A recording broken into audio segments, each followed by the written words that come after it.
A hidden architecture underpins everything you see and touch.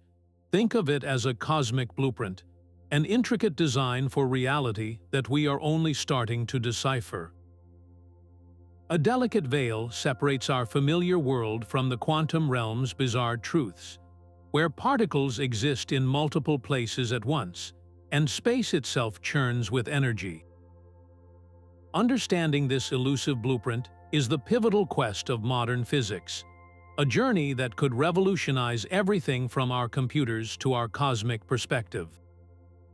We will travel from the foundational weirdness of quantum mechanics to its staggering implications for the entire universe. By the end, you will grasp the fundamental rules that may govern existence itself. We will explore how a single particle can defy logic, and why the very act of looking might shape reality. What does it truly mean to exist in such a universe? That single particle passing through two openings at once is more than a laboratory trick.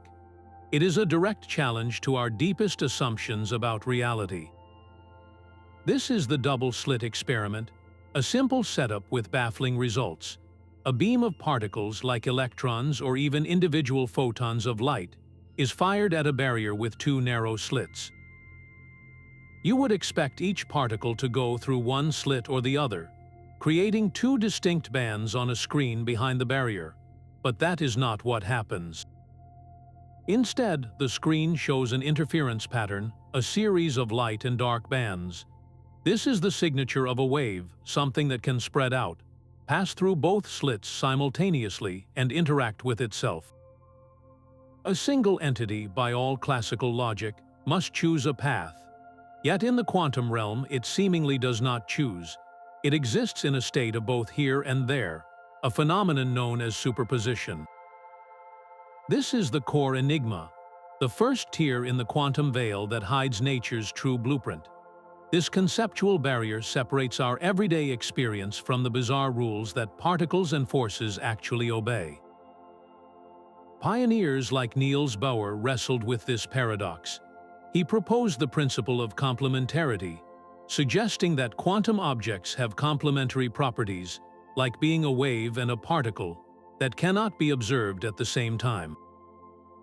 The act of measurement itself forces the system to choose, collapsing the spread-out wave into a definite particle in a specific location. Quantum mechanics gives us the mathematical language to predict these outcomes with stunning accuracy. The equations work perfectly, but what the mathematics actually describes about physical reality remains one of the most heated debates in science. Is the particle truly in multiple states until observed? Or are we missing a deeper, hidden layer of variables? The implications of unraveling this are staggering. This same quantum weirdness that governs a single electron also dictates the behavior of every atom. It determines how molecules bond to form the world around us, from the air we breathe to the DNA in our cells. On a cosmic scale, the same principles influence the nuclear furnaces inside stars and the gravitational collapse that forms galaxies. The quantum blueprint is universal. It operates from the infinitesimally small to the impossibly large. So how can a reality built upon such a shaky, probabilistic foundation feel so solid and predictable to us? How does the fuzzy quantum world transition into the sharp certainty of our classical experience? To find the roots of this mystery, we must journey back to the beginning of the 20th century, to the moment the veil was first glimpsed. Long before laboratories could probe the unseen, a philosopher named Democritus gazed at the world and saw its hidden architecture. He proposed that all matter was composed of tiny, indivisible particles he called atoms, an idea that lay dormant for millennia, waiting for science to catch up. That moment arrived at the dawn of the 20th century, sparking a revolution that would forever change our understanding of reality.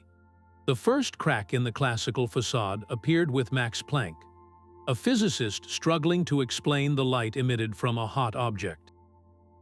He made a radical proposal, that energy is not a smooth, continuous flow, but is instead released in discrete packets, which he called quanta. This was not a comfortable idea for Planck, who saw it as a mere mathematical trick, but it was a necessary one. It worked with perfect precision. Then came a young Albert Einstein who took Planck's quanta seriously. He applied the idea to the photoelectric effect, where light shining on a metal surface can knock electrons loose. The classical wave theory of light failed to explain the observations, but Einstein's model of light as a stream of particle-like quanta, later named photons, solved the puzzle completely, earning him the Nobel Prize.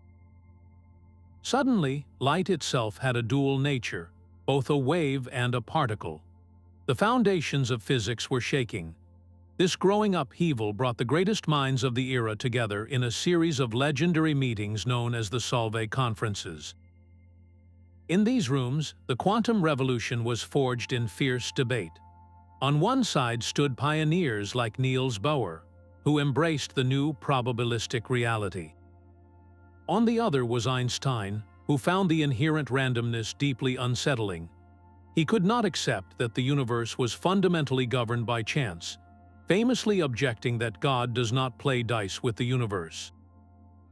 Bohr reportedly replied, telling Einstein to stop telling God what to do. These clashes were not mere philosophical disagreements. They were a fundamental struggle to interpret a mathematical framework that worked with inexplicable success. The debates these titans began a century ago are still alive today, driving our modern quest to peer behind the quantum veil. Their intellectual journey shows that our deepest questions about reality are not new, but the tools we have to answer them are. To truly follow in their footsteps, we must now understand the language they helped create, the mathematical engine that powers our exploration of the quantum world. The equations that emerged from those early debates were not just abstract symbols. They formed a new language, one that every student of physics must eventually learn to speak. Picture a university lecture hall, the air thick with chalk dust and concentration. A professor writes a single, deceptively simple line on the board, the Schrödinger Equation. To the uninitiated, it looks like an elegant dance of symbols, but for the student, it is the first real glimpse behind the veil. This equation does not describe solid particles moving along definite paths. Instead, it governs something far more nebulous, the wave function. Think of the wave function as a cloud of potential, a mathematical entity that contains every possible state a quantum system could be in. It is the ultimate blueprint of possibility for a particle, an atom, or even an entire molecule. The wave function itself is not something you can directly measure. It exists in an abstract mathematical realm known as Hilbert space, a concept that extends our familiar three dimensions into infinite possibilities. The numbers that define it are not the simple ones we use for counting. They are complex numbers involving the square root of -1. A quantity that seems imaginary yet is utterly essential for capturing the true behavior of the quantum world. This mathematical framework allows us to calculate probability amplitudes. These are not straightforward probabilities like the chance of rolling a 6, but more fundamental values whose squares give us the actual likelihood of finding a particle in a specific place or state. It is a system where possibilities interfere with each other, much like overlapping waves can cancel out or reinforce one another. The physicist Paul Dirac marveled at the sheer power and beauty of this formulation, noting that the underlying physical laws required mathematics of a very advanced kind. The equation is like a musical score.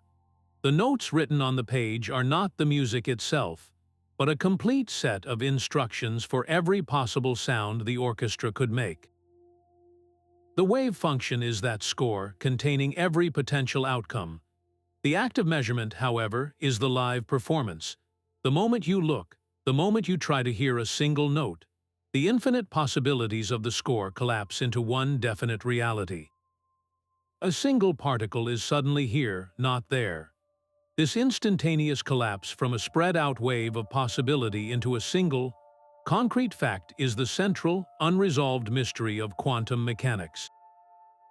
The mathematics tells us what will happen with incredible accuracy, but it remains silent on how or why this transition occurs. This leads us to a profound philosophical question that every student grappling with these equations must confront. Is this beautiful, complex mathematics merely a human invention, a tool we crafted to predict what we see? Or are we truly discovering the fundamental language of the universe itself, a code that was written into the fabric of reality long before we arrived to read it? To feel the full weight of that question, we must return to the very phenomenon that started it all, the strange and undeniable dance between wave and particle. Light is a ripple and a bullet at the same time. This is the profound puzzle of wave-particle duality, the first core principle of the quantum blueprint. For centuries, scientists were certain light was a wave, a fact seemingly proven when Thomas Young shone light through two slits and saw the telltale bands of interference, a pattern only waves can create. Yet, Einstein's work on the photoelectric effect showed light must also behave as a stream of particles, individual packets of energy called photons. The impossible was true, light possessed two faces, but the true shock came when this duality was extended beyond light. When a beam of electrons is fired at those same two slits, they too produce an interference pattern. Each individual electron, a particle we think of as a tiny speck of matter, does not choose a single path. It behaves as if it passes through both openings at once, like a wave spread out across space, interfering with itself. This is not a matter of switching between states. An electron is not sometimes a wave and sometimes a particle. It is always both. Its true nature a fusion of these classical ideas that our everyday language struggles to describe. The physicist Richard Feynman once remarked that it is impossible to explain honestly the beauties of the laws of nature without a deep understanding of mathematics. He was pointing to this very limitation.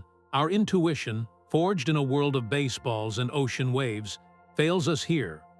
We are forced to rely on the abstract but precise language of quantum theory to capture what our senses cannot.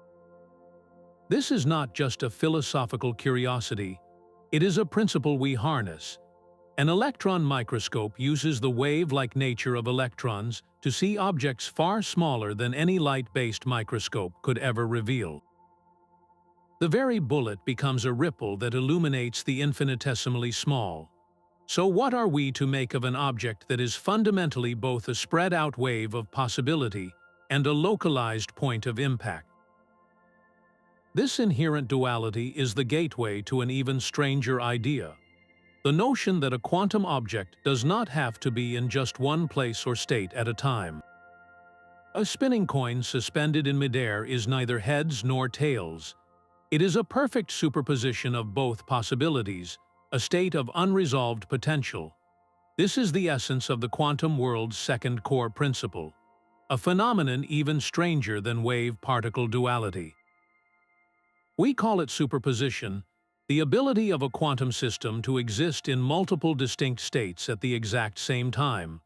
Forget the unfortunate cat in its box for a moment, and consider instead the heart of a next-generation computer, the quantum bit or qubit. An ordinary computer bit is a simple switch, either a 0 or a 1. A qubit, however, can be a 0 and a 1 simultaneously. It is not choosing between them, it is genuinely in a blended state of both, a condition described perfectly by its wave function. That mathematical cloud of potential we discussed earlier is not just a fuzzy location. It is a precise combination of all possible configurations, a fundamental feature of nature's elusive blueprint. This is not just theoretical. Scientists in laboratories around the world are building machines that harness this very principle.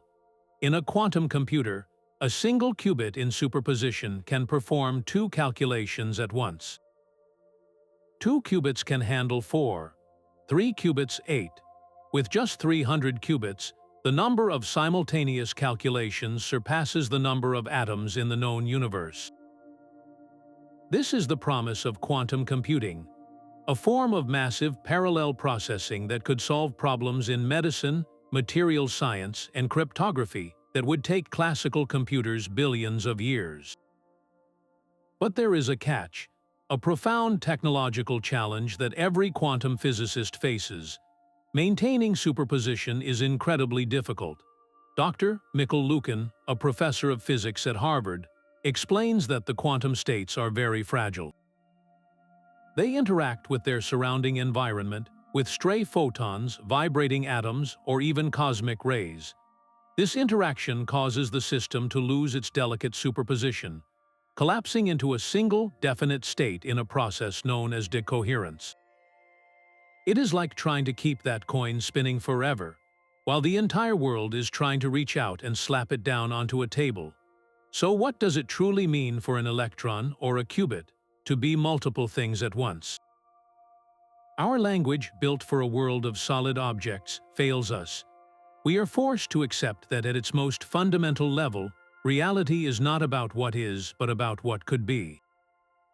The wave function holds all those possibilities in a stable, mathematical embrace until something, some interaction, forces a choice.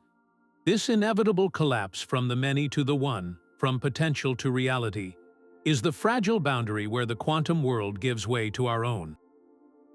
A perfectly still pond holds a flawless reflection of the sky, every cloud and color captured in crystalline detail.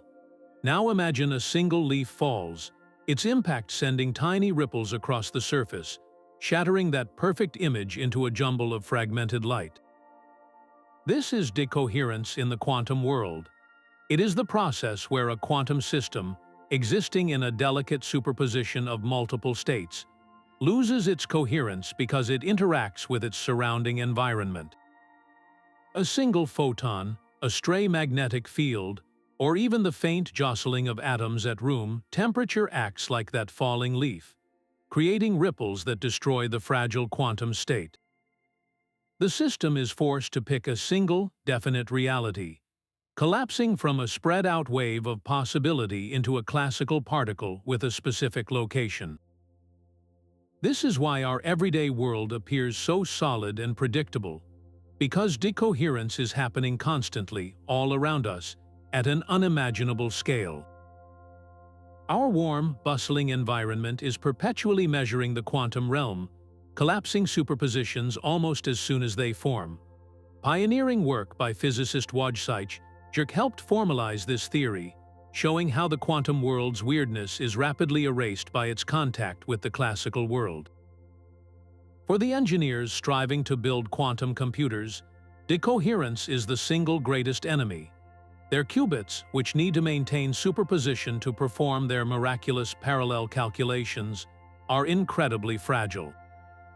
The slightest intrusion from the outside world can cause these states to decohere in a fraction of a second, turning a powerful quantum processor into a simple, error-prone classical machine. To combat this, scientists create some of the most extreme environments on Earth, isolating qubits in vacuum chambers and cooling them to within a fraction of a degree above absolute zero, the temperature where all atomic motion nearly ceases. In this profound cold and quiet, the ripples subside and the quantum reflection can hold, if only for a little while longer. This relentless battle against decoherence forces a deeper question upon us. If the mere whisper of the environment can collapse a quantum state, what truly qualifies as a measurement? Where do we draw the line between the quantum possibilities and the single reality we experience? You look at the moon, and it is there, a solid, definite presence in the night sky. But what about the moment you turn your gaze away? Is it still there in the same way, or does it lapse into a blur of quantum possibility? This is not a question about astronomy, but about the very heart of quantum mechanics, a puzzle so deep it is known simply as the measurement problem. We have seen how the wave function holds every possible state for a particle, a spread-out cloud of potential. We know that decoherence from the environment can collapse that potential into a single reality. But the core mystery remains: why does the act of observation, of measurement, seem to force this collapse? What is so special about looking? The dominant view for decades was the Copenhagen interpretation, championed by Niels Bohr. It draws a sharp line between the quantum world and our classical world. In this view, a particle has no definite properties like position or momentum until the moment it is measured. The wave function is not a physical thing, but a catalog of our knowledge, and the act of observation forces nature to make a choice, collapsing the wave function into a single outcome. The physicist John Wheeler captured this idea perfectly when he stated that no phenomenon is a real phenomenon until it is an observed phenomenon.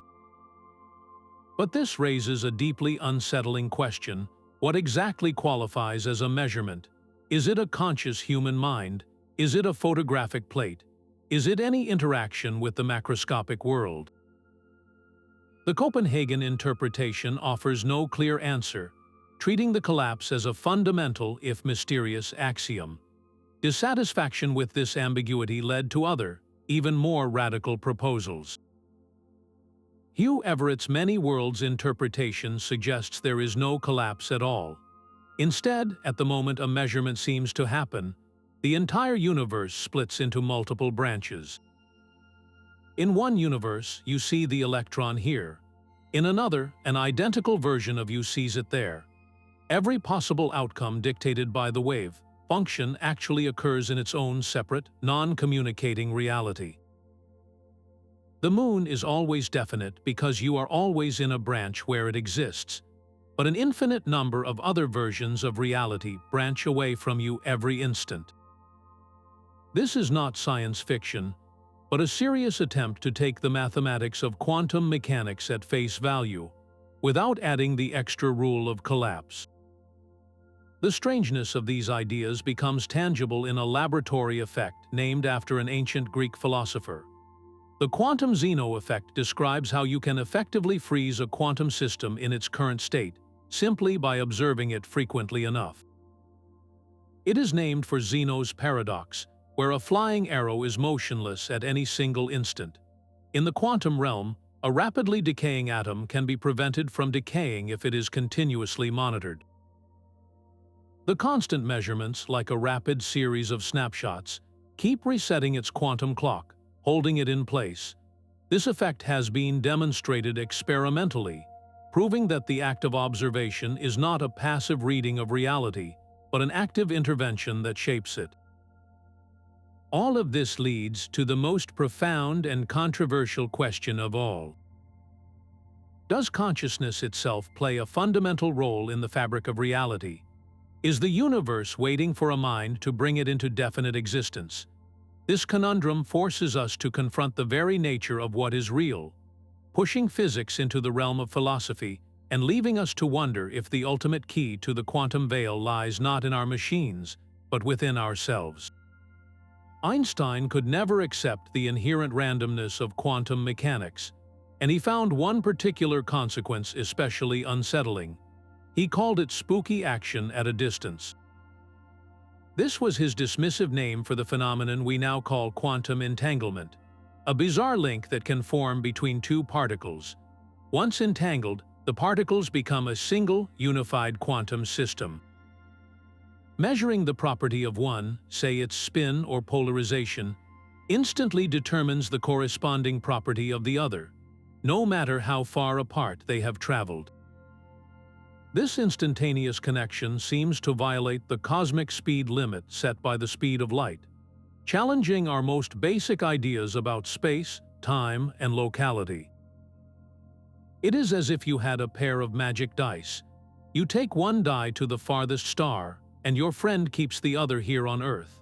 The moment you roll your die and see it land on a 3, you know with absolute certainty that your friend's die has also just shown a 3. The connection is faster than light, and it defies any explanation based on signals traveling through space. For decades, this was a philosophical debate, with Einstein arguing that quantum mechanics must be incomplete, that there must be some hidden variables, unseen local factors, that predetermine the particle's states all along. He believed the universe was local and realistic, meaning objects have definite properties independent of observation, and no influence can travel faster than light. The question remained a stalemate until a brilliant physicist named John Stuart Bell entered the scene. Bell devised a mathematical test, now known as Bell's theorem. His theorem created a set of inequalities, a clear boundary line. If local hidden variables were real, then experiments would always stay within this boundary. But if quantum mechanics was correct with its spooky, non-local action, then experiments would violate Bell's inequalities. For years, this was a theoretical exercise. Then technology caught up. Pioneering experiments by physicists like Elaine Aspect put Bell's idea to the test. The results were unequivocal. The inequalities were violated. The universe had chosen the spooky path. Quantum entanglement was a real physical phenomenon, not a philosophical abstraction.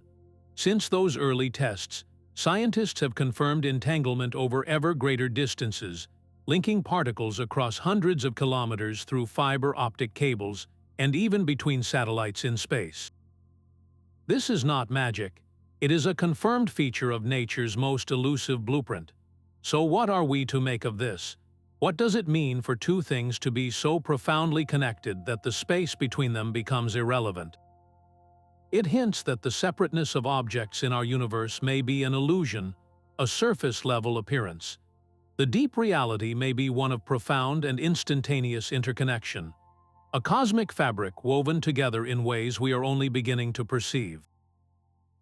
This idea of a deeper, interconnected reality finds its most radical expression in a concept that seems to rewrite the rules of dimensionality itself: the holographic principle. The spooky connection of entanglement suggests space itself may be an illusion. What if the three-dimensional universe we perceive is merely a projection, a cosmic hologram? This is the radical proposal of the holographic principle, a concept that redefines the very nature of reality's blueprint. It suggests that all the information needed to describe everything within a volume of space, every star, every person, every atom, can be perfectly encoded on its two-dimensional boundary, like a movie stored on the surface of a DVD. The idea first emerged not from science fiction, but from the most extreme objects in the cosmos, black holes. Physicists studying these gravitational monsters encountered a profound paradox. The laws of quantum mechanics insist that information can never be truly destroyed. Yet a black hole appears to vaporize information completely when it evaporates through Hawking radiation. This is the black hole information paradox, a crisis for physics. To resolve it, physicists like Gerard T. Hooft and Leonard Susskind proposed a revolutionary solution. They suggested that the information about everything that falls into a black hole is not lost inside the singularity, but is instead imprinted or encoded on the black hole's event horizon, its two-dimensional surface. The three-dimensional interior is a projection of that data, a holographic illusion. Think of it like watching a film.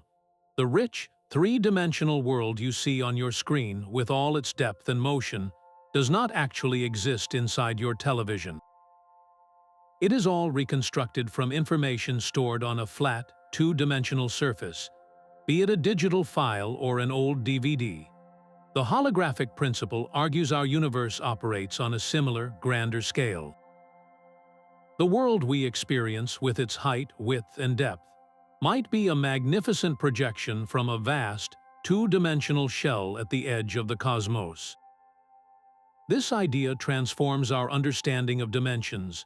The third dimension, the very fabric of our perceived reality, may not be fundamental at all, but emergent, a consequence of how information is processed and displayed. If this is true, it forces a staggering question. What is the true nature of the underlying reality? the fundamental screen upon which our existence is written. The holographic principle points toward a universe where information is not just a description of reality, but its most basic ingredient. Perhaps the most radical way to view the quantum blueprint is to stop thinking about stuff altogether. Forget particles and forces for a moment, and consider a universe built not of matter, but of information. This is the core of quantum information theory, a framework that treats the cosmos as a vast, humming quantum computer. In this view, the fundamental units are not atoms but quantum bits or qubits. A qubit is the ultimate vessel of potential, able to be a 0, a 1, or any complex mixture of both states simultaneously. These qubits are manipulated by quantum gates, the basic logic operations that choreograph their delicate dances of superposition and entanglement. The sequence of these operations forms a quantum algorithm, a set of instructions that can run on the substrate of reality itself. From this perspective, the very laws of physics are not just equations, they are the universe's operating code, the algorithms that process information from the Big Bang to the present day. The legendary physicist John Archibald Wheeler captured this idea with his famous phrase, "it from bit." He proposed that every particle, every field, every force of nature ultimately derives its existence from binary answers to yes or no questions, from bits of information. In short, all things physical are information theoretic in origin. This is not just a philosophical shift. It is a practical one that gives us unprecedented power. Consider quantum cryptography. Here, the laws of physics themselves become the ultimate security guard. If two people want to share a secret message, they can use a stream of entangled photons. Any attempt to eavesdrop on this quantum key will unavoidably disturb the fragile entangled states, immediately alerting the users to the intrusion. The security does not rely on complex math that might one day be broken, but on the fundamental, unbreakable principles of quantum mechanics. This forces a deeply personal question. If the universe is fundamentally informational, what are you? Are you a collection of atoms, a temporary assembly of carbon, hydrogen, and oxygen? Or are you something more abstract, a dynamic, complex pattern of information, a story being written in the language of quantum bits? This informational lens does more than redefine matter. It provides a powerful new tool to examine the very fabric of spacetime, suggesting that the stage upon which the universe plays out may itself be an emergent property of quantum data. The very stage of the universe is not a smooth, solid floor. At the unimaginably small scale of the Planck length, a billionth of a trillionth of a trillionth of a centimeter, the fabric of spacetime itself ceases to be continuous. It churns and froths, a turbulent sea of geometry known as quantum foam.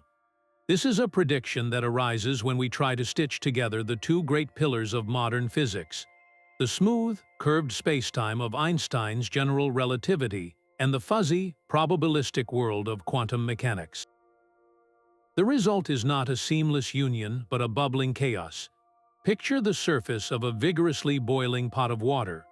From a distance, it looks like a flat plane, but up close, it is a frenzy of bubbles forming and popping, a constant energetic turmoil. Quantum foam is like that, but for reality itself. On this minuscule scale, the concepts of before and after, or here and there, lose their meaning. Wormholes, tiny tunnels through spacetime, may blink in and out of existence. Pairs of virtual particles, one of matter and one of antimatter, borrow energy from the void and annihilate each other almost instantly. Their fleeting lives a testament to the restless energy of empty space. It was the visionary physicist John Wheeler who gave this chaotic substrate its name, envisioning it as the fundamental graininess of the cosmic blueprint. This foamy nature suggests that spacetime is not a passive backdrop, but an active, dynamic participant in the cosmic drama.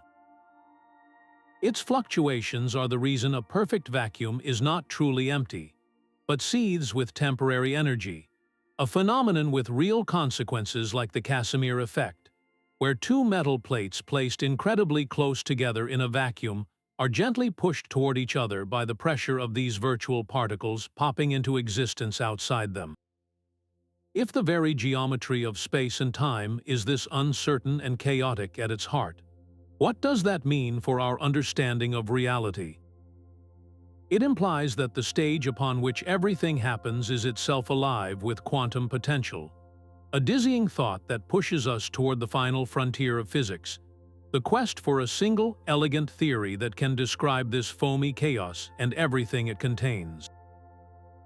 The churning quantum foam of spacetime presents physics with its ultimate challenge.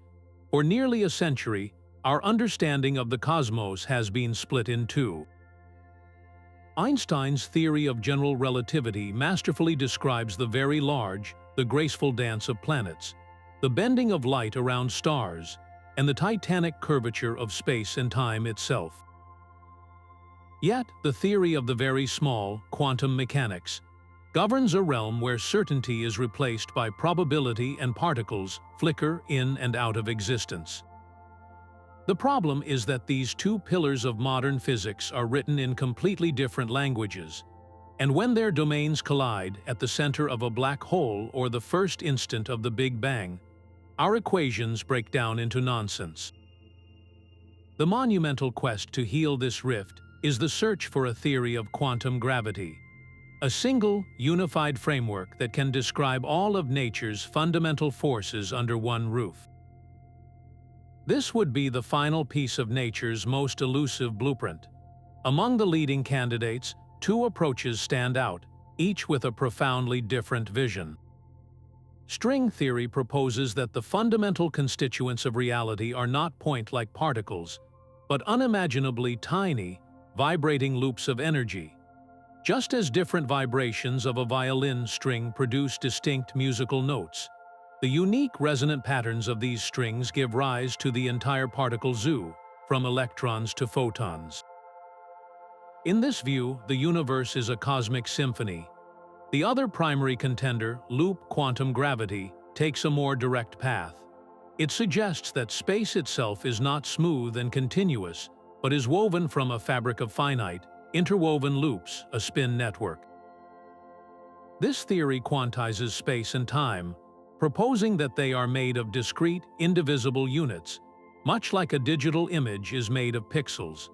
This would mean there is a smallest possible volume and a shortest possible tick of time. Stephen Hawking long emphasized the critical importance of this pursuit, stating that a theory of everything would be the ultimate triumph of human reason, for then we would know the mind of God. The difficulties, however, are staggering. To directly probe the energy scales where quantum gravity effects become apparent, we would need a particle accelerator the size of our galaxy. It is like trying to understand the texture of a tapestry by observing it from 1,000 miles away. We need a new language, one that can describe both an ocean wave and a sound wave with the same elegant mathematics. What would such a unified theory reveal about the very genesis of everything? It would allow us to peer back to time zero, to the moment of the Big Bang itself, and finally understand how a universe of spacetime and matter could emerge from a single, transcendent law. This quest to unify the cosmos leads us from the smallest vibrating strings to the grandest implications for our cosmic origin. At the moment of the Big Bang, the entire cosmos was compressed into an impossibly dense, hot singularity, a point where our current laws of physics simply cease to function. To understand this genesis, we must turn to the only framework that operates under such extreme conditions, the quantum realm. It was here, in the first fleeting fraction of a second, that a quantum event of unimaginable consequence occurred. A phenomenon known as cosmic inflation proposes that a tiny, random fluctuation in a primordial energy field, a quantum hiccup in the void, triggered a period of exponential expansion. In an eye blink, the universe swelled from smaller than a proton to a vast, macroscopic scale. This was not an explosion in space, but the rapid stretching of spacetime itself.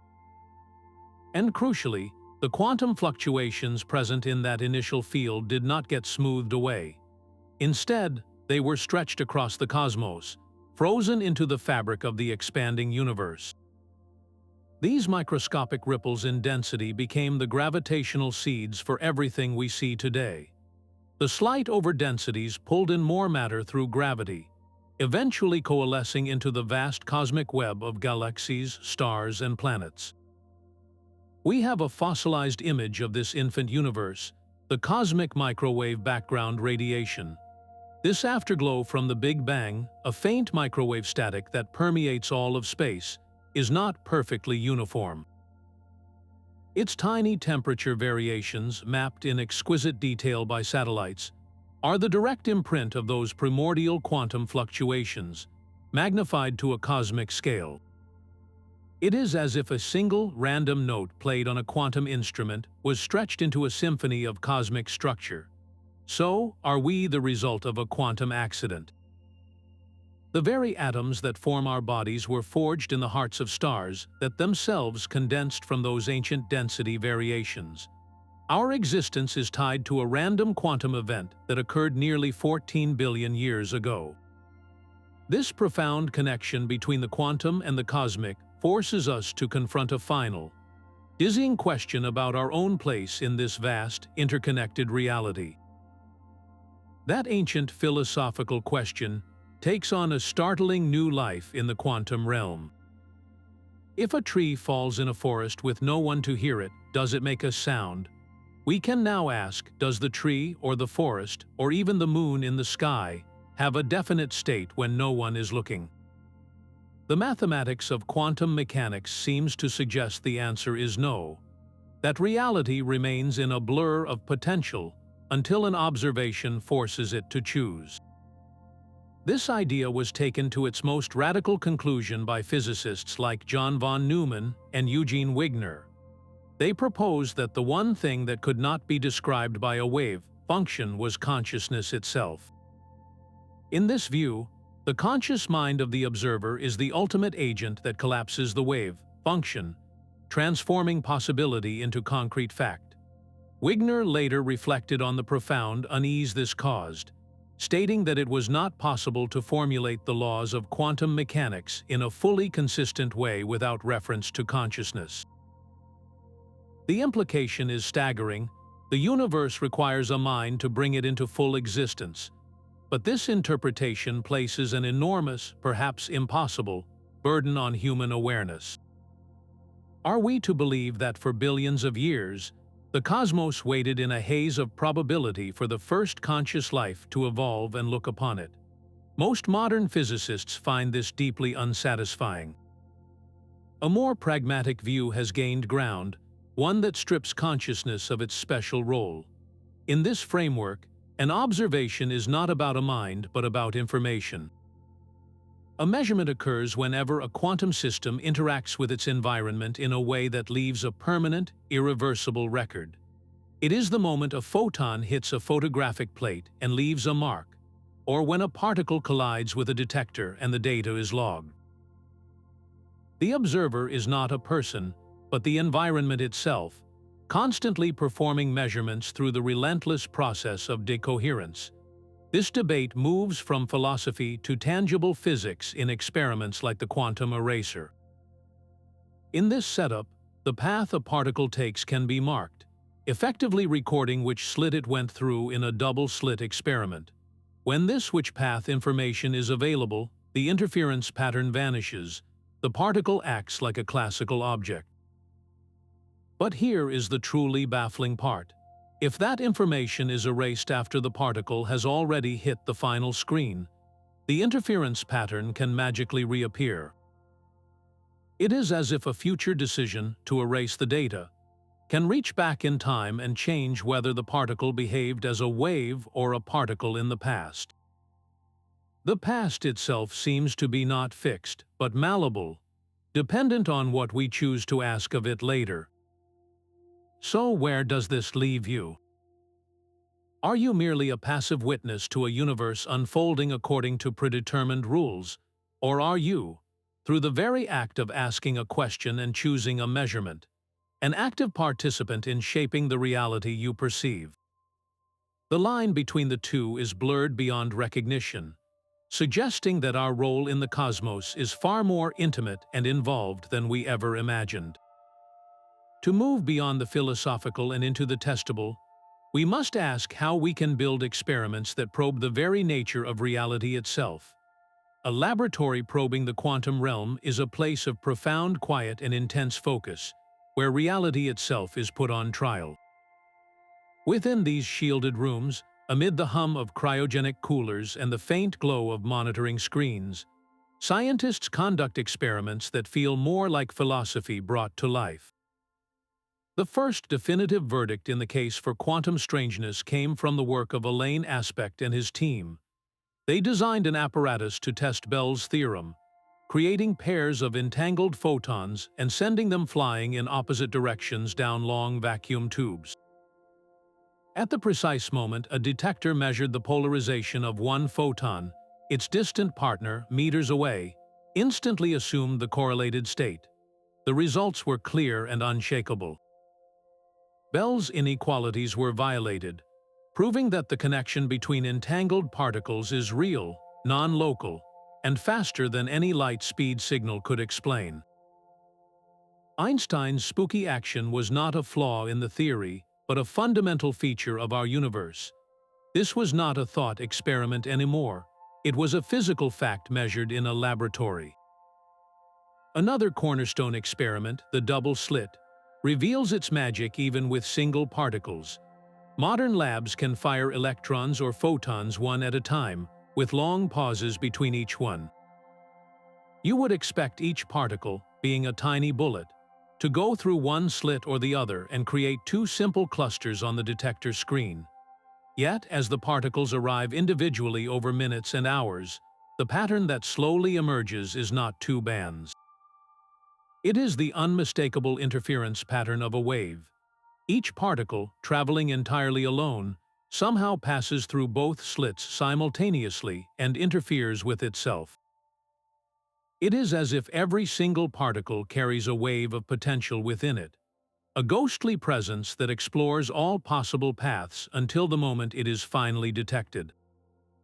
Even more disorienting is the delayed choice quantum eraser.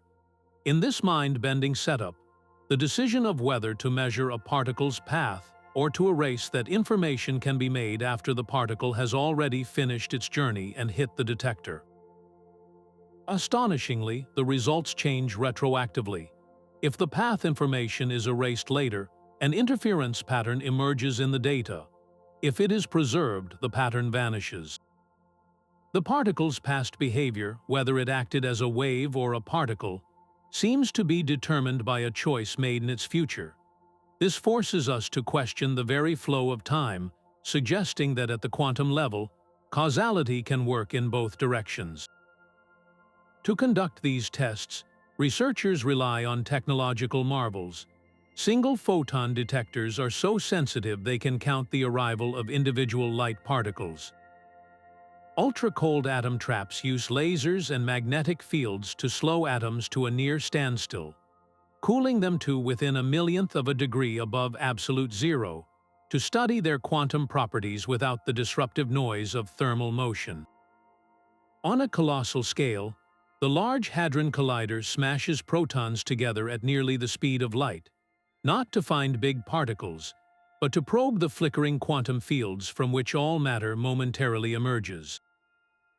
These are not just tests of theory, they are direct observations of the quantum veil in action.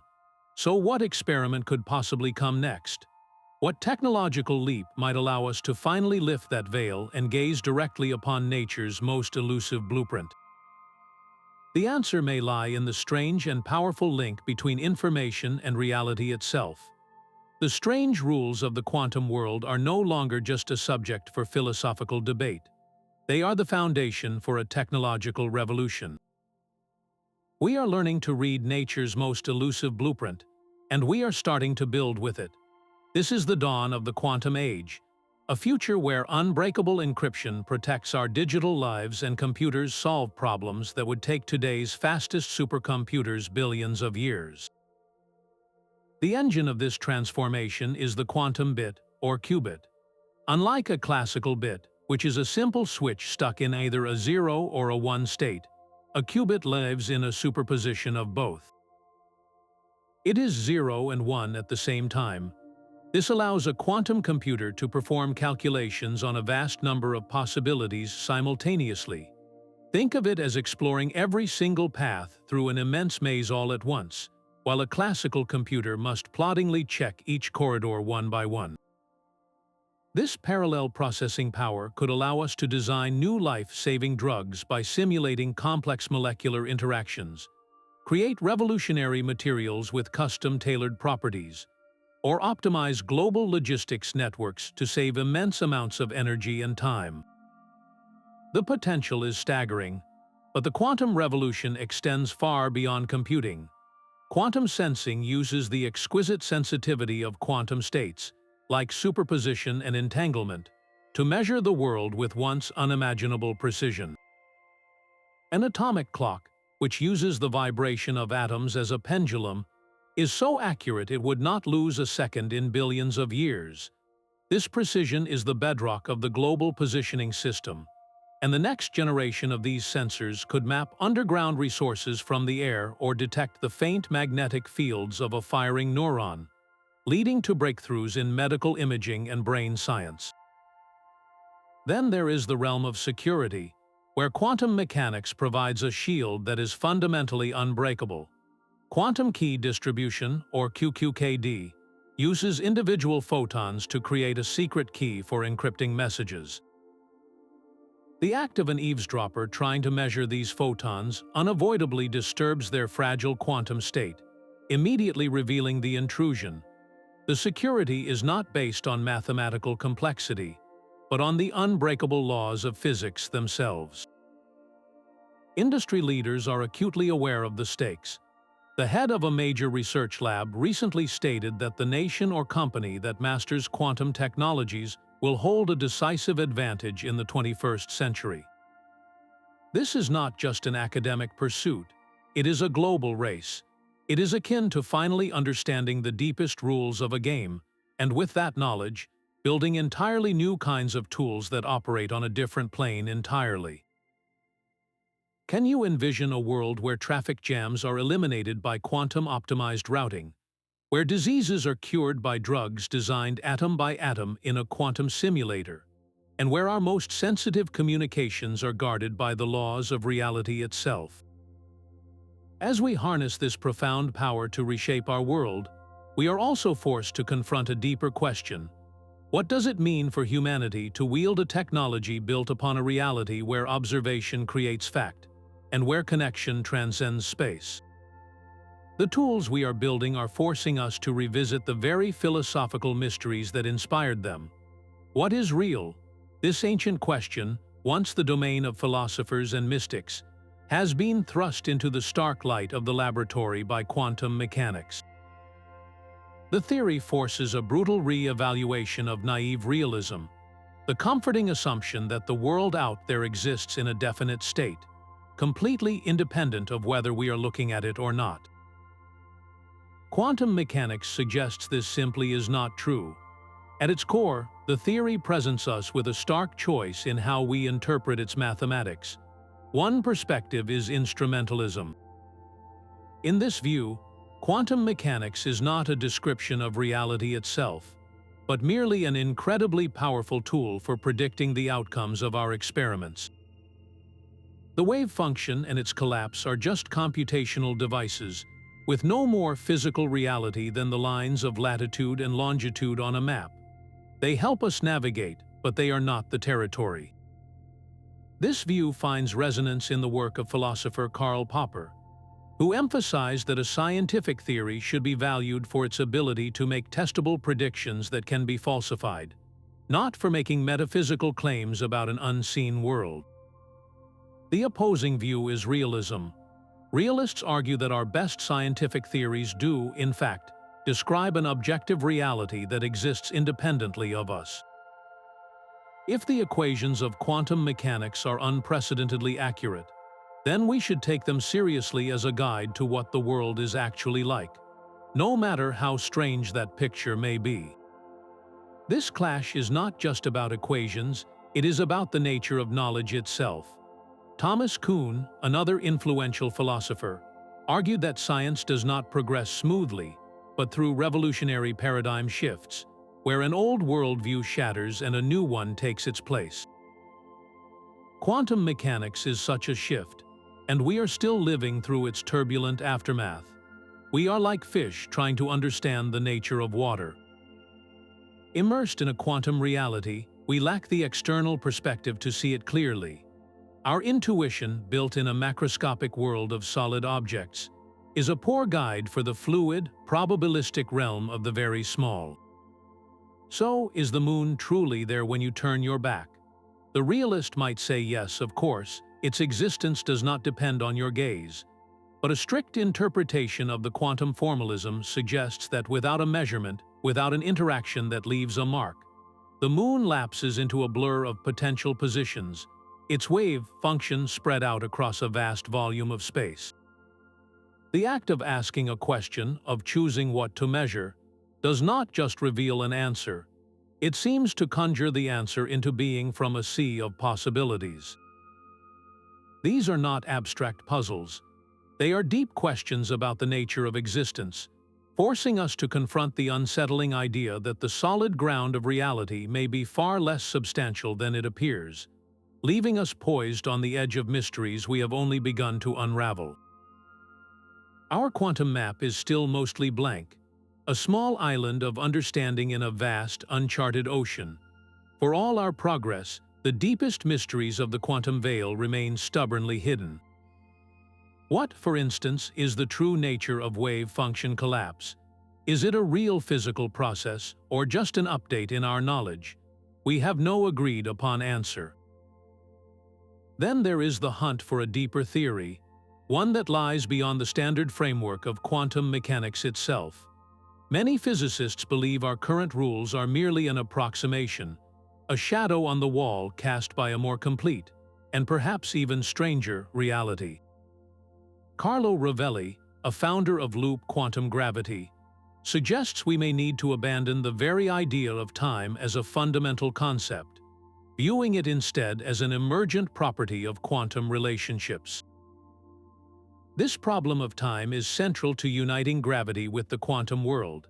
How does the smooth, flowing time of general relativity emerge from the timeless equations of quantum gravity? This puzzle is intimately tied to the black hole information paradox, which questions whether information that falls into a black hole is truly lost forever, violating a core quantum principle. The resolution might require us to completely rethink the nature of space, time, and information. On the cosmic scale, another profound enigma emerges: dark energy. This mysterious force accelerating the expansion of the universe could have a quantum origin, a manifestation of the vacuum's own intrinsic energy. Yet our best calculations overshoot the observed value by a staggering margin of 120 orders of magnitude. This is not just a small error. It is a screaming clue that we are missing something fundamental. Lee Smolin has argued that such deep failures point toward the need for a revolutionary principle, one that might explain why our universe seems so finely tuned for life. Each of these mysteries is a compass pointing toward a hidden continent of knowledge. If you could have one of these questions answered, which would it be? The very existence of these puzzles is not a sign of failure, but a testament to the dynamic, evolving quest to unravel nature's most elusive blueprint. The numbers are all wrong. Every fundamental constant that governs our universe, from the force of gravity to the strength of the nuclear bonds, appears to be set to a very specific value. If any one of these numbers were even slightly different, the consequences would be catastrophic. A little stronger, and the universe would have collapsed back on itself moments after the Big Bang. A little weaker, and no stars or galaxies would ever have formed. It is a cosmic coincidence of such staggering precision that it seems to demand an explanation. This is the puzzle of fine-tuning, and it leads directly to a powerful, if controversial, idea known as the Anthropic Principle. The physicist Brandon Carter, who first named the principle, framed it with a simple but profound logic. The weak Anthropic Principle states that we must be prepared to take account of the fact that our location in the universe is necessarily privileged to the extent of being compatible with our existence as observers. In other words, we observe a universe that can support life because we are here to observe it. If the constants were not just right, we simply would not exist to wonder about them. A puddle of water, waking up one morning, might marvel at how perfectly the hole it occupies is shaped to fit its form. The puddle imagines the hole was designed specifically for it. But of course, the reality is the opposite. The puddle has simply adapted to fit the shape of the hole. This is the core of the anthropic reasoning. Are we like that puddle? Is the universe finely tuned for life? Or has life simply finely tuned itself to the universe it finds itself in? This line of thinking becomes even more radical with the strong anthropic principle, which proposes that the universe must have those properties which allow life to develop within it at some stage in its history. It suggests the laws of physics are not an accident, but almost a necessity, compelled to eventually give rise to conscious observation. How could this be? The answer may lie within the quantum blueprint itself. When we look back at the genesis of the cosmos from a quantum fluctuation, we see a realm of pure potential. The quantum landscape is one of probability, not certainty. This opens a staggering possibility. What if our universe, with its specific, life-permitting set of constants, is just one realization among a near infinity of others? This is the multiverse hypothesis. In this vast ensemble, every possible set of physical laws and constants is realized in some separate cosmic domain. Most of these universes would be stillborn or barren, utterly hostile to any form of complexity. But in a tiny, statistically inevitable fraction, the numbers would line up by pure chance, and in those rare pockets, life would emerge and look around, marveling at the seemingly perfect design. The anthropic principle, then, connects the probabilistic nature of the quantum world to the grandest scales of existence. It uses the fact of our own consciousness as a fundamental data point in cosmology. We are not just passive observers of a predetermined cosmos. We are active selectors, living proof that our particular universe belongs to the rare subset that allows for observers. This idea pushes the quantum veil to its absolute limit, suggesting that the deepest laws of reality might not be laws at all, but a single, timeless rule of possibility, with our existence as one inevitable, if local, outcome. Our universe may not be the only one. This is the multiverse hypothesis, a staggering vision of reality where our entire cosmos is just a single bubble in a frothing sea of countless others. This idea does not come from science fiction, but emerges as a natural, almost inevitable, consequence of our best theories about the quantum birth of the cosmos and the strange rules that govern it. Think back to cosmic inflation, that brief period of hyper-expansion following the Big Bang. Some theories suggest this inflation never truly stops, but continues eternally. In this eternal inflation, new pocket universes are constantly budding off from the stretching fabric of spacetime, each with its own unique set of physical constants and laws. Our universe, with its specific strength of gravity and mass of the electron, is simply one such pocket. This leads to a classification of the multiverse, often described in levels. The Level 1 multiverse is the simplest, arising from the sheer scale of infinite space.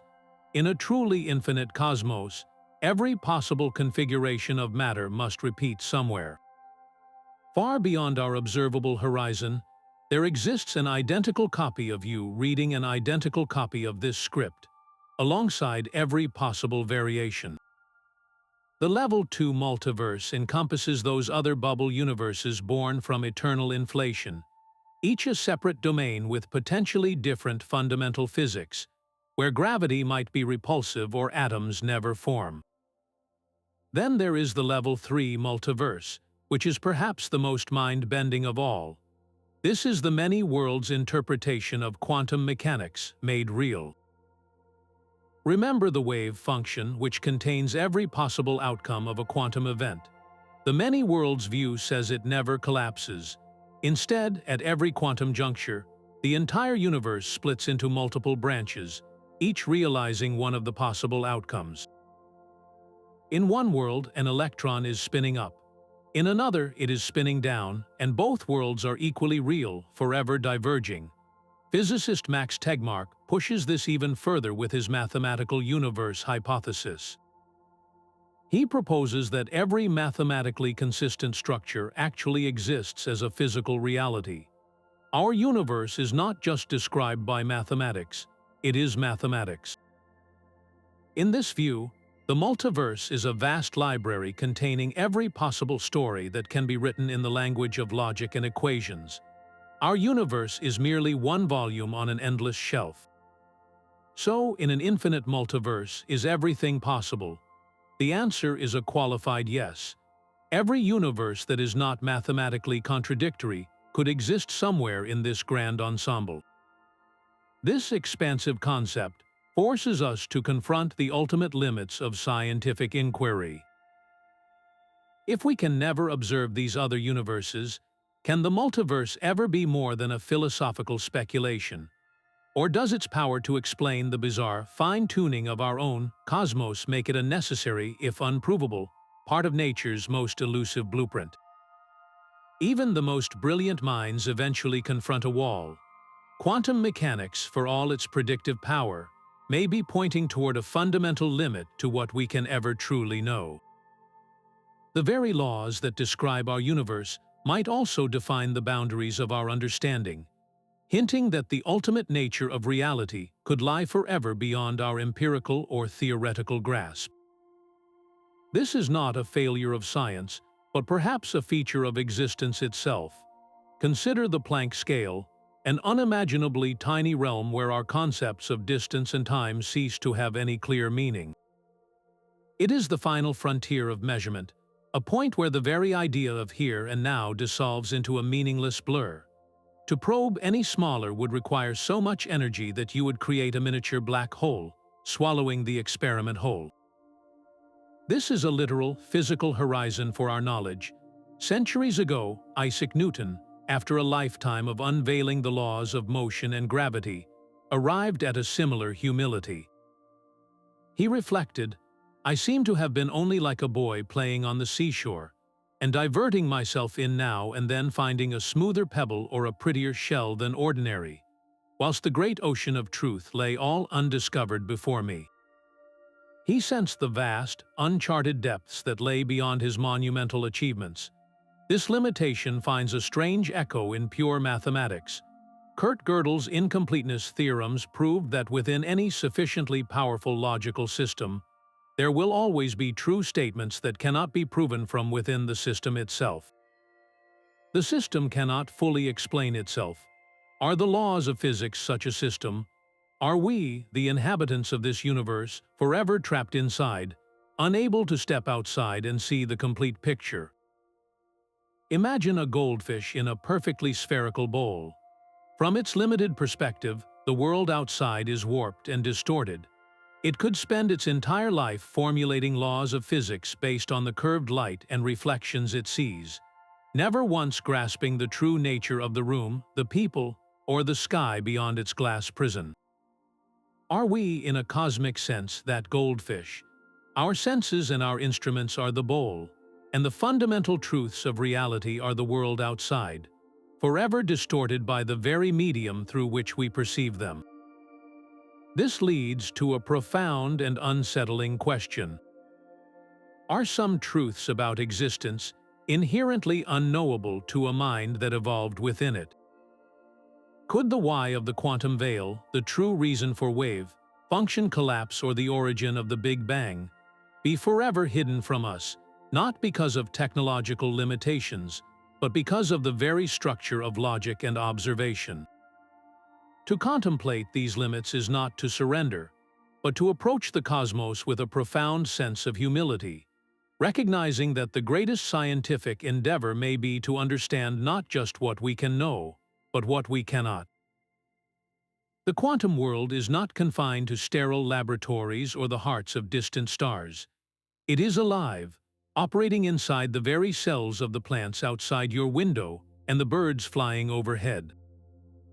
A new frontier called quantum biology has emerged, revealing that life itself may be harnessing the spooky rules of the quantum realm. For decades, scientists assumed the warm, wet, and chaotic environment inside a living cell would instantly destroy delicate quantum states like superposition and entanglement. Decoherence, it seemed, would be far too rapid for life to exploit quantum weirdness. But nature, it turns out, is a master quantum engineer. Consider the simple act of a leaf capturing sunlight. In photosynthesis, plants and some bacteria convert light energy into chemical energy with near-perfect efficiency. Classical physics could not fully explain this breathtaking speed. Then, physicist Graham Fleming and his team made a stunning discovery. Using ultrafast lasers to probe the inner workings of photosynthetic complexes, they found evidence of quantum coherence. The energy from an absorbed photon does not travel along a single path like a pinball. Instead, it explores all possible pathways through the light-harvesting molecules at once, as a wave of probability. This quantum search allows it to find the most efficient route to the reaction center almost instantly. It is as if the energy is using a quantum shortcut to navigate the molecular maze. This same principle of finding a path where none seems to exist applies to the very chemistry of life. Inside your body, enzymes act as microscopic machines, catalyzing the chemical reactions that keep you alive. Many of these reactions involve transferring tiny subatomic particles like protons from one molecule to another.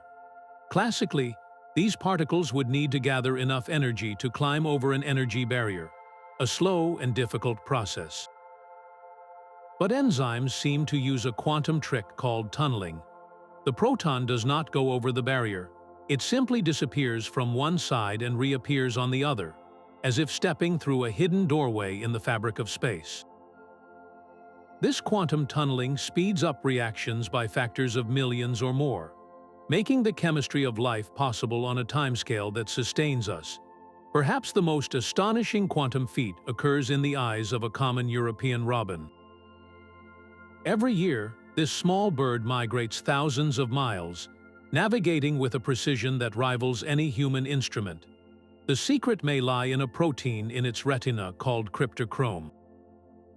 When light hits this protein, it can create a pair of molecules, each with an unpaired electron. These two electrons become quantum entangled, their spins linked across space. Earth's magnetic field exerts a subtle influence on this entangled pair, altering the chemical state of the protein. The bird's visual system interprets this quantum signal, effectively allowing it to see the magnetic lines of the planet as a faint overlay on its vision. It is navigating the globe using a living quantum compass. From the leaf in your garden to the songbird on its epic journey, quantum mechanics is not just a theory of the inanimate world.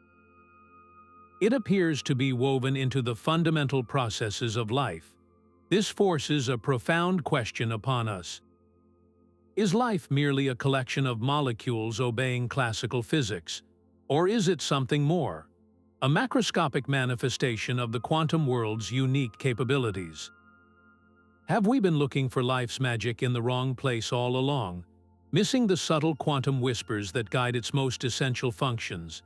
Every great power carries a profound responsibility, and the emerging mastery of the quantum realm is no exception.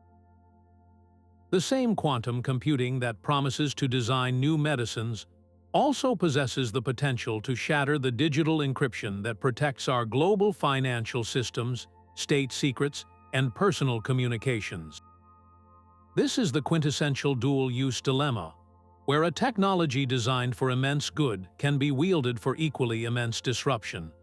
A sufficiently powerful quantum machine could, in theory, crack the cryptographic codes that have secured the Internet for decades, rendering current digital security obsolete almost overnight. The very foundations of our connected world could become transparent. At the same time, quantum sensors, with their ability to detect minuscule magnetic and gravitational fields, could lead to revolutionary medical scanners. But these same devices could also be used for unprecedented surveillance, potentially mapping the interior of buildings or tracking underground movements from a distance, eroding any remaining notion of privacy. Ethicists and policymakers are now grappling with these challenges before the technologies are fully mature, arguing that we must build the ethical guardrails alongside the quantum hardware itself. The headlong rush into the nuclear age serves as a stark historical lesson, a time when the sheer power of a new discovery outpaced the societal frameworks needed to control it, leading to a decades-long Cold War and the persistent threat of annihilation. That experience taught us that we cannot wait for a crisis to emerge before we act. International cooperation is not just ideal, it is imperative, requiring global treaties and standards for the development and deployment of quantum technologies to prevent a destabilizing arms race. As we stand at this threshold, we must ask ourselves a crucial question. How do we ensure that this profound understanding of nature's blueprint is guided by wisdom and a commitment to human benefit, rather than by narrow competition or fear? The stewardship of this knowledge may be the ultimate test of our species' maturity, demanding that we look beyond what we can build and focus instead on what we should build for the future of all. The next 50 years of quantum exploration will unfold like a new age of navigation, with experiments venturing into realms once considered pure fantasy. Our quantum computers will evolve from fragile prototypes into robust engines of discovery, their qubit counts soaring into the millions. These are not merely faster calculators, they are telescopes for peering into the quantum realm itself, capable of simulating the birth of spacetime or designing molecules atom by atom to cure diseases we cannot touch today. Alongside them, a new generation of quantum sensors will act as our microscopes for the cosmos, their sensitivity so immense they might finally feel the faint gravitational whisper of dark matter particles washing through the Earth, revealing the invisible majority of our universe. The most profound tests, however, may happen not on Earth, but in the pristine quiet of space. Satellite-based laboratories, free from the tremors and noise of our planet, could perform experiments on entangled photons over distances spanning the solar system, directly probing the subtle interplay between quantum entanglement and gravity.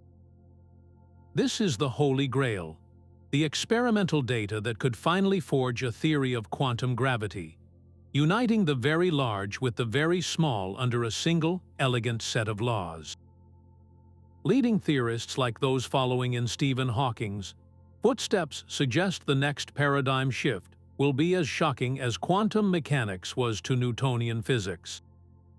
We may discover that spacetime is not fundamental, but emergent, a secondary effect arising from a deeper, more abstract network of quantum information. It will be a conceptual earthquake that redefines our place in the cosmos. We stand today on a familiar shore, watching the ships of discovery being built for voyages to horizons we can barely conceive. Their hulls are forged from quantum code, their sails woven from mathematical elegance. They are preparing to set sail into the great ocean of quantum truth. What grand discovery awaits the next generation who will guide these vessels? Perhaps they will return with the final piece of nature's elusive blueprint, a map so complete it shows not just the islands of knowledge we have charted, but the vast, interconnected continent of reality that lies waiting beneath the quantum veil. From a single particle passing through two slits to the possibility of infinite parallel worlds, Our journey has been an epic exploration of a reality far stranger than fiction. We have traced the path from the baffling double-slit experiment, which first tore a hole in our classical intuition, to the very frontiers of quantum gravity and the multiverse. We have seen how the quantum veil is not a solid wall, but a shimmering boundary marking the edge of our current understanding, a frontier that beckons us forward. Unraveling nature's most elusive blueprint is more than a technical challenge. It is one of humanity's greatest intellectual adventures, a quest that stretches the very limits of reason and imagination. This pursuit does more than just expand our knowledge. It reignites a primal sense of wonder and profoundly redefines our place in the cosmos. We are not separate observers looking at a distant universe. We are deeply embedded within it, our observations and questions actively shaping the reality we seek to understand. The visionary physicist John Archibald Wheeler captured this profound truth perfectly when he declared, "We are not only beholders of the universe, but also its actors in a great quantum drama." So the next time you look up at the star-filled night sky, remember that you are not just looking at distant points of light. You are gazing at a cosmic tapestry woven from quantum threads, a reality where possibility and connection reign supreme, and your own conscious presence is part of the grand performance. Keep questioning, keep wondering, and never stop exploring the profound mysteries that lie just beyond the veil. If you want to join us on more journeys into the heart of space and science, subscribe now. The next great discovery is waiting.